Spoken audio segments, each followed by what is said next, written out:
Au Cameroun, être employé domestique est un véritable calvaire.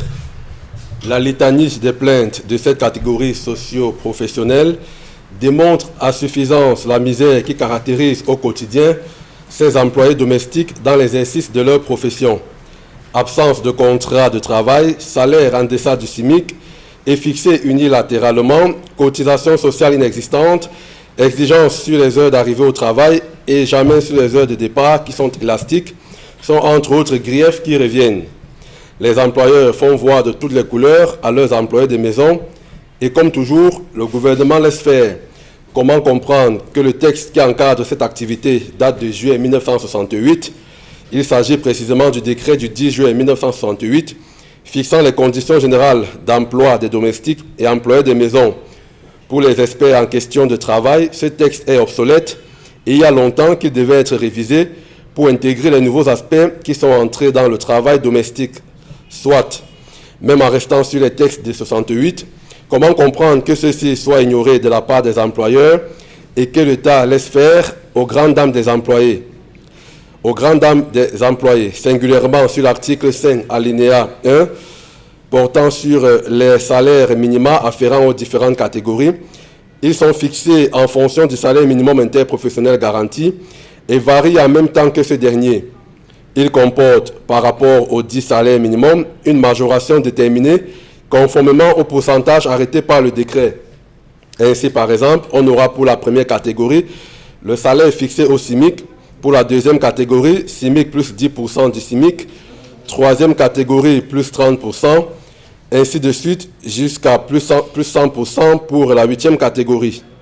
Mais combien sont-ils qui respectent ces dispositions? Bien plus. Pour protéger les employés domestiques, en 2022, le directeur général de la CNPS a fixé à 7 000 francs CFA la cotisation mensuelle par employeur pour le personnel domestique.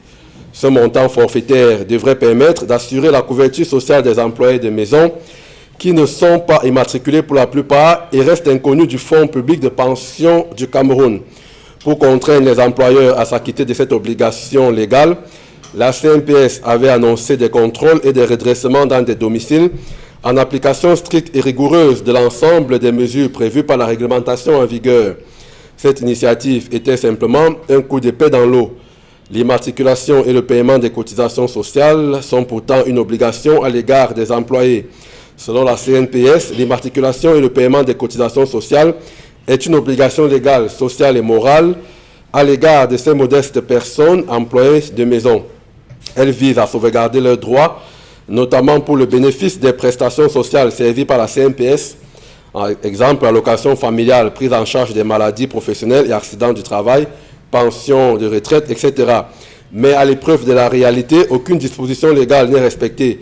Comment comprendre que l'État laisse prospérer cette forfaiture dans un secteur où l'anarchie et l'exploitation règnent? Pourquoi le Cameroun tarde aussi à ratifier la Convention 189 de l'Organisation internationale du travail sur le travail décent et la vie décente des travailleurs domestiques? Cette convention parle de la formation professionnelle, des conditions de travail, des conditions de vie pour les travailleurs domestiques. Elle met l'accent sur la sécurité sociale des employés domestiques et leur sécurité sur le lieu du travail. Les défenseurs des droits des travailleurs souhaitent que cette convention soit ratifiée par le Cameroun pour une meilleure protection des travailleurs.